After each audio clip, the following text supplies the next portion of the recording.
జగన్నాథ్ ఆలయంలో శ్రీకృష్ణుడి గుండె. అంతు చిక్కని ఎన్నో మిస్టరీలు. పూరి జగన్నాథ్ ఆలయంలో ఉన్న రహస్యాలు బహుశా ఇంకే ఆలయంలో కూడా లేవా అని అనిపిస్తుంది. ఒడిస్సాలో సముద్ర తీరం వద్ద ఉండే ఈ పూరి జగన్నాథ్ ఆలయం శాస్త్రవేత్తలు కూడా ఎన్నో ప్రశ్నలను సంధించింది. కృష్ణుడి గుండె ఇదే ఆలయంలో ఉందని కూడా చెబుతుంటారు. ఈ ఆలయానికి సంబంధించిన ముఖ్యమైన మిస్టరీల గురించి తెలుసుకుందాం. క్రీస్తు పూర్వం 3102వ సంవత్సరంలో జరా అనే వేటగాడు ఒక బాణాన్ని శ్రీకృష్ణుడిపై అనుకోకుండా బాణం వేయడంతో ఆ బాణం శ్రీకృష్ణుడి అరికాలికి తాకడంతో శ్రీకృష్ణుడు మరణిస్తాడు. శ్రీకృష్ణుడికి అంతిమ సంస్కారాలు కూడా ఆ వేటగాడే పూర్తి చేస్తాడు. శ్రీకృష్ణుడి శరీరం కాలుతుండగా శరీరంలో ఒక వస్తువు కాలకుండా అలాగే ప్రకాశిస్తూ ఉంది. జరా దీనిని తీసుకొని అమ్మడానికి ప్రయత్నిస్తాడు, కానీ ఎవరు కూడా దానిని కొనరు. దీంతో జరా దానిని ఒక చెక్కకు కట్టేసి నదిలో వదిలేస్తాడు. తదనంతరం పూర్వం గుప్తుల కాలంలో ఒక రాజుకు శ్రీకృష్ణుడు కలలోకి వచ్చి సముద్రం వద్ద దర్శనం ఇస్తానని అంటాడు. సముద్రం వద్దకు వెళ్తే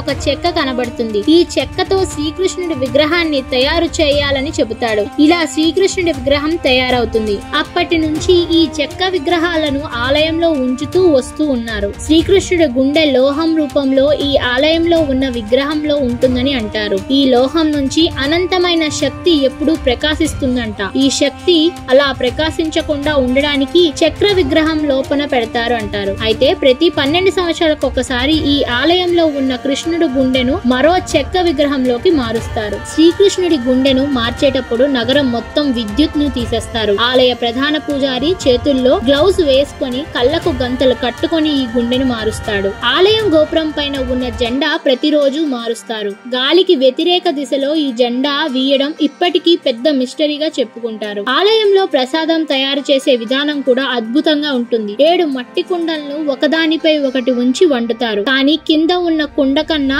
మొత్తం పైన ఉన్న కుండలోనే ప్రసాదం త్వరగా ఉడకడం ఒక పెద్ద మిస్టరీ. ఈ ఆలయంలో నీడ కూడా ఎక్కడా కనిపించదు. నీడ రాకుండా ఇంత పర్ఫెక్ట్ గా ఎలా నిర్మించారు అని ఇప్పటికీ ఆశ్చర్యపడుతుంటారు. పక్షులు దేవాలయం గోపురం పైన వాలుతుంటాయి, కానీ ఒక్క పక్షి కూడా ఈ ఆలయం పైన ఇప్పటి కూడా వాలకపోవడం ఒక పెద్ద మిస్టరీగా ఉంటుంది. ఆలయం పైన ఉండే సుదర్శన చక్రాన్ని ఎక్కడ నుంచి చూసినా అది మన వైపే తిరిగి ఉన్నట్టుగా మనకు కనిపిస్తుంది. ఇది ఎలా నిర్మించారనేది కూడా అంతు చిక్కడం లేదు. ఆలయంలో లోపలికి కేవలం హిందువులు మాత్రమే ప్రవేశం ఉంటుంది. ఇతర మతాల వారికి అస్సలు ప్రవేశం ఉండదు. వారందరూ బయట నుంచి దర్శించుకొని వెళ్లిపోవాలి. పూరి జగన్నాథ్ ఆలయంలోని దేవుడు ప్రతి సంవత్సరం 15 రోజుల పాటు అనారోగ్యానికి గురవుతాడు. ఈ సమయంలో ఆలయాన్ని మూసివేస్తారు. ఇలాంటి ఎన్నో మిస్టరీలు పూరి జగన్నాథ్ ఆలయం చుట్టూ ఉన్నాయి.